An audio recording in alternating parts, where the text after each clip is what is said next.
존 후에의 책 스코틀랜드의 신앙 영웅들을 통해 스코틀랜드 언약도들의 생애와 신앙적 투쟁을 함께 깊이 들여다보는 시간입니다. 오늘은 윌리엄 고반에 대해 알아보겠습니다. 오늘 저희가 살펴볼 자료는 윌리엄 고반이라는 인물인데요. 그 중에서도 특히 그의 마지막 날들에 대한 기록이에요. 근데 시작부터가 아주 흥미롭습니다. 자료 첫 문장이 그의 전기는 침묵한다거든요. 그러니까 평생에 대한 기록은 거의 없는데 유독 그 죽음의 순간만이 아주 생생하게 남아있는 인물이라는 거죠. 저희가 아는 건 그저 고반 대위로 불렸다는 것. 그래서 아마 군인이었을 거다. 이 정도 추측뿐이고요. 네, 맞아요. 그게 참 흥미로운 지점이죠. 삶 대부분은 베일에 쌓여 있는데 마지막 그 순간만큼은 정말 한 편의 영화 클라이맥스처럼 강렬하게 기록되어 있어요. 오늘은 이 짧지만 강렬한 기록의 조각들을 한번 맞춰보려고 합니다. 역사 속에 거의 묻힐 뻔했던 한 남자가 어떻게 자신의 죽음을 통해 가장 분명한 메시지를 남겼는지 그 이야기를 해보죠. 좋습니다. 그런데 본격적으로 들어가기 전에 이분이 스코틀랜드 언약도 중 한 명이었다 이렇게 나오는데요. 사실 이 언약도라는 말이 오늘날 우리에겐 좀 생소하게 들릴 수 있거든요. 이게 어떤 사람들이었는지 간단히 짚고 넘어가면 좋을 것 같아요. 아주 중요한 포인트입니다. 이걸 알아야 고반의 모든 선택이 이해가 되거든요. 쉽게 말해서 17세기 스코틀랜드에서 우리 교회의 주인은 이 나라의 왕이 아니라 오직 신 한 분뿐이다라고 믿었던 사람들이라고 생각하시면 돼요. 당시 왕은 자신이 교회의 수장이 되어서 모든 걸 통제하려고 했거든요. 여기에 맞서서 신과의 언약이 왕의 명령보다 우선이다라며 목숨을 걸고 저항했던 이들이 바로 언약도들이었던 거죠. 그렇군요. 그러니까 종교적 신념을 지키기 위한 일종의 저항 운동 세력이었네요. 왕의 권위에 정면으로 맞서는 거니까 당시로서는 굉장히 위험한 생각이었겠어요? 그렇죠. 그래서 그들의 모든 행동은 단순한 개인의 행동이 아니에요. 그 하나하나가 정치적이고 신앙적인 선언이 될 수밖에 없었어요. 바로 이 점을 기억하고 고반에게 제기된 혐의들을 들여다보면 그 무게가 전혀 다르게 느껴질 겁니다. 그렇군요. 그럼 첫 번째 혐의부터 한번 보죠. 고반에게 제기된 가장 큰 혐의는 해밀턴이라는 곳에서 왕의 군대를 이탈했다는 것이었어요. 네. 당시 올리버 크롬멜이 이끄는 의회파 군대가 계속 승리하면서 왕당파 군대의 사기가 땅에 떨어진 시점이었습니다. 많은 사람들이 이 싸움은 끝났다고 생각할 때였죠. 잠깐만요. 저는 이게 좀 궁금한데요. 아무리 신념 때문이라고 해도 전시 상황에서 군대를 이탈하는 건 어느 시대, 어느 나라에서나 중재 아닌가요? 이걸 어떻게 신념의 표현이라고 볼 수 있는 건지. 자칫하면 그냥 탈영경으로 보일 수도 있을 텐데요. 정말 좋은 질문이에요. 현대적인 군대의 관점에서 보면 당연히 탈영이고 반역이죠. 하지만 당시 언약도의 입장에서 보면 그 군대는 더 이상 자신들이 충성해야 할 대상이 아니었던 겁니다. 그들에게 왕은 신과의 언약을 깨트리고 교회를 탄압하는 존재였어요. 그러니 그 왕을 위해 싸우는 군대에 남아있는 것 자체가 자신의 신앙을 배반하는 행위였던 거죠. 그래서 그의 이탈은 도망이 아니라 거부의 의미가 훨씬 강해요. 나는 당신의 부당한 권위를 인정하지 않겠다는 선언이었던 셈입니다. 이런 의미로 다가오네요. 그런데 그에게 제기된 혐의가 이게 다가 아니었죠. 훨씬 더 충격적인 혐의가 있었습니다. 바로 찰스 1세 국왕이 처형될 때 그가 단두대 현장에 있었다는 주장이었어요. 국왕 시해 사건에 연루되었다는 건데 이건 정말 차원이 다른 얘기잖아요. 맞아요. 왕의 군대를 이탈한 것과는 비교도 안 되는 당시로서는 상상할 수 있는 최악의 반역죄죠. 만약 이게 사실로 인정되었다면 그는 변명의 여지 없이 가장 끔찍한 방식으로 처형당했을 거예요. 그를 어떻게든 제거하고 싶었던 세력이 그에게 씌울 수 있는 가장 무거운 혐의를 씌운 거죠. 다행히 이 혐의에 대해서는 명확한 알리바이를 제시해서 사실이 아님을 증명했다고 자료에 나와 있어요. 만족스럽게 반증했다고 표현되어 있네요. 네, 그 혐의는 벗었죠. 하지만 우리가 여기서 주목해야 할 건 그 혐의가 제기되었다는 사실 그 자체예요. 이건 당시 왕당파가 고반을 얼마나 위협적인 인물로 간주했는지를 보여주는 증거거든요. 그렇군요. 결국 국왕시의 혐의는 벗었지만 이미 군대 이탈이라는 그 거부 선언만으로도 그의 운명은 정해져 있었습니다. 재판은 사실상 요식행위였고 사형은 피할 수 없었던 거죠. 결국 재판의 결과는 이미 정해져 있었던 거군요.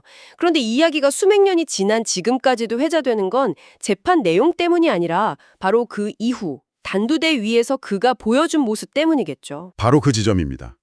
그의 삶의 거의 모든 기록이 침묵하지만 바로 이 마지막 순간만큼은 아주 상세하게 우리에게 발을 걸어오죠. 기록을 보면 단두대에 오른 고반은 아주 침착하게 자신의 손가락에서 반지를 뺐다고 해요.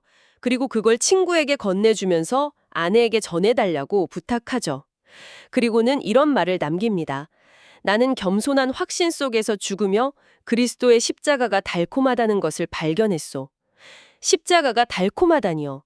보통 십자가는 고난, 고통, 희생의 상징인데 어떻게 자신의 죽음 앞에서 그런 표현을 할 수 있었을까요? 정말 놀라운 표현이죠. 보통 사람이라면 죽음의 고통과 공포를 떠올릴 텐데 그는 거기서 달콤함을 발견했다는 거예요. 이건 그의 신앙이 죽음이라는 현상 자체를 초월했다는 걸 보여줍니다. 그에게 죽음은 끝이 아니었던 거죠. 네. 오히려 자신의 신념을 완성하고 신에게 더 가까이 가는 과정이었던 겁니다. 그래서 그 신념을 위한 고난이 더 이상 고통이 아니라 구원의 기쁨과 확신으로 느껴지는 경지에 이른 거예요. 마치 힘든 등산 끝에 정상에서 맛보는 시원한 물 한 잔처럼 그 고난의 끝에서 오는 영적인 희열을 달콤하다고 표현한 게 아닐까 싶어요. 고난의 끝에서 오는 영적인 희열. 정말 대단하네요. 그는 이어서 그리스도께서 나를 위해 모든 것을 이루셨고 오직 그분을 통해서만 내가 의롭게 되었다고 선언해요. 자신의 구원에 대한 확신이 조금의 흔들림도 없어 보여요. 네, 자신의 행위나 업적이 아니라 오직 신적인 존재를 통해서만 구원받는다는 당시 종교개혁 신앙의 핵심을 자신의 목소리로 자신의 죽음 앞에서 분명하게 증언하고 있는 거죠. 저는 이 다음 대목에서 정말 소름이 돋았어요. 기록에 따르면 주변에 있던 누군가가 그에게 그리스도를 바라보시오 라고 외치자 그가 이렇게 대답했다고 해요. 그분께서 나를 내려다보시며 미소 짓고 계시오. 마치 눈앞의 광경을 생중계하듯이 말이에요. 바로 앞에는 자신을 죽일 사형 집행인이 서 있는데 그의 시선은 전혀 다른 곳을 향하고 있었던 거잖아요. 이게 과연 가능한 일일까요? 바로 그것이 신앙의 신비라고 할 수 있겠죠. 바른 사람들의 눈에는 비참하고 끔찍한 처형 현장이지만 그의 영적인 눈에는 자신을 향해 격려와 환영의 미소를 짓는 구원자가 보였던 거예요. 외부에서 벌어지는 끔찍한 상황과 그의 내면의 평화로운 상태가 완전히 분리된 그런 초월적인 경험을 하고 있었던 거죠. 죽음의 공포가 그의 내면을 전혀 지배하지 못했다는 가장 강력한 증거입니다. 그렇군요. 그리고 사다리에 올라간 후에 그는 주변 사람들을 향해 마지막으로 말을 남깁니다. 사랑하는 친구들이여, 죄를 짓기 전에 내가 그랬던 것처럼 이 고난의 잔을 받으시오. 죄와 고난이 내 앞에 놓였을 때 나는 고난의 길을 택했소. 이 말은 마치 자신의 선택을 후회하지 않을 뿐만 아니라 다른 사람들에게도 그 길을 가라고 권유하는 것처럼 들려요. 맞아요. 여기서 그는 죄와 고난이라는 두 가지 선택지를 명확하게 제시합니다. 그가 말하는 죄는 뭘까요? 바로 자신의 신념을 저버리고 불의한 권력과 타협해서 목숨을 부지하는 거겠죠. 아, 반대로 고난은 신념을 지키기 위해 죽음까지도 감수하는 길이고요. 그는 자신에게 이 두 가지 길이 주어졌을 때 한치의 망설임도 없이 고난을 선택했다고 선언하는 거예요. 이건 어쩔 수 없이 죽게 된 게 아니라 자신의 적극적인 의지로 이 길을 택했다는 자부심의 표현이기도 해요. 듣고 보니 이 선택은 수백 년 전 스코틀랜드의 이야기만이 아니라 오늘을 사는 우리에게도 똑같이 적용될 수 있겠네요. 정확합니다.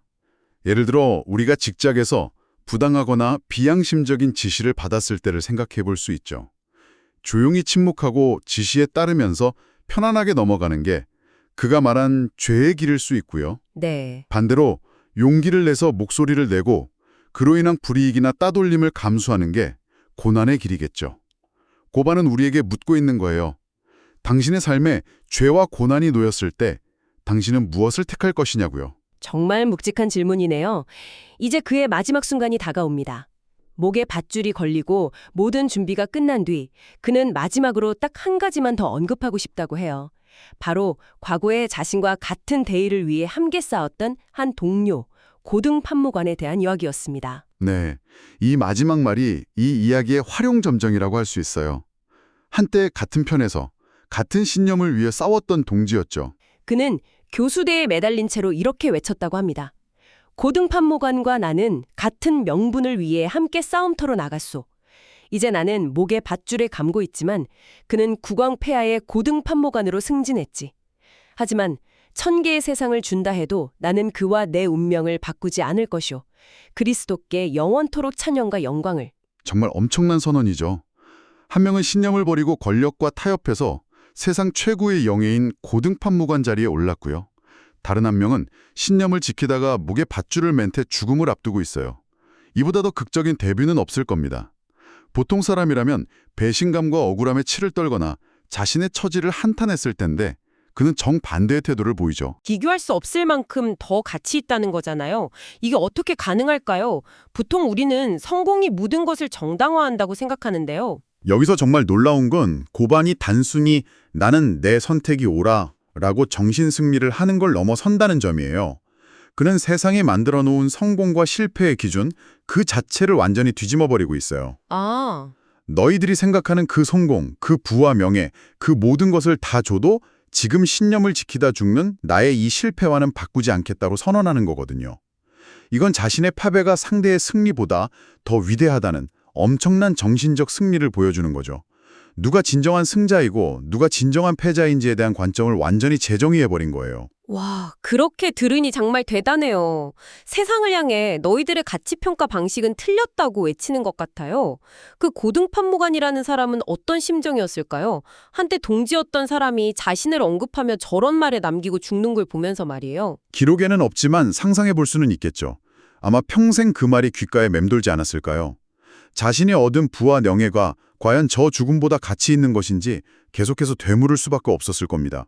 고반은 자신의 죽음으로 옛 동료의 화려한 삶에 영원히 지워지지 않는 질문을 던져버린 셈이죠. 짧은 기도를 마친 후 그는 신호를 보냈고 그렇게 숨을 거두었다고 합니다. 자료는 그를 경건하고 선한 사람이자 장로교의 대의에 대한 확고한 지지자로 평가하고 있어요. 그리고 그의 죽음은 그걸로 끝나지 않았죠. 그의 머리는 에든버러시의 웨스트포트라는 성문 위에 효수되었다고 합니다. 네, 머리를 잘라서 사람들이 많이 오가는 곳에 걸어두는 거죠. 이렇게 잔인하게 시신을 전시하는 건 살아남은 사람들에게 공포심을 줘서 다시는 저항할 생각을 못하게 하려는 일종의 본보기였겠죠? 그런데 그들의 의도대로 됐을까요? 결과적으로는 완전히 실패했다고 봐야죠. 물론 단기적으로는 공포 분위기를 조성하는 데 성공했을 수도 있어요. 하지만 장기적으로 보면 이런 잔인한 행위는 오히려 정권의 포갑성을 증명하고 저항의 정당성을 강화시켜주는 역효과를 낳았어요. 아, 권력자들은 그의 육체를 파괴하고 그의 이름을 역사에서 지우려고 했지만 역설적으로 그를 순교자의 반열에 올려놓은 셈이 됐죠. 그의 잘린 머리는 사람들에게 공포의 상징이 아니라 꺾이지 않는 신념의 상징으로 기억되게 만들었어요. 만약 그가 조용히 감옥에서 죽었다면 아마 이렇게까지 오래 기억되지 못했을 수도 있습니다. 권력은 그의 목소리를 잠재우려 했지만 오히려 그의 침묵하는 머리가 더 큰 목소리를 내게 된 거군요. 정말 역사의 아이러니네요. 맞아요. 그들은 그의 이야기를 끝내려고 했지만 사실은 그의 이야기를 영원히 사라지지 않을 전설로 만들어준 셈입니다. 오늘 우리는 윌리엄 고반의 삶에 대한 아주 짧은 기록을 깊이 있게 들여다봤습니다. 그의 평생에 대해서는 아는 바가 거의 없지만 죽음 앞에서의 마지막 몇 마디 말과 행동은 그가 어떤 사람이었는지를 그 어떤 긴 전기보다도 더 분명하게 보여주는 것 같아요.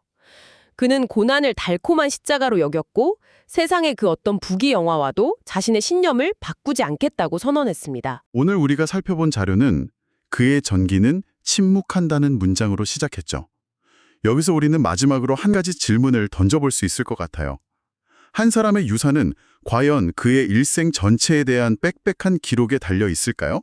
아니면 그의 삶 전체를 정의하고 다음 세대에 영감을 주는 단 하나의 강렬하고 진실된 순간에 달려 있는 걸까요? 여러분의 삶에서 만약 단 한순간만이 기록으로 남는다면 그 순간이 어떤 모습으로 기억되기를 바라시는지 한번 생각해 보시는 것도 의미 있을 것 같습니다.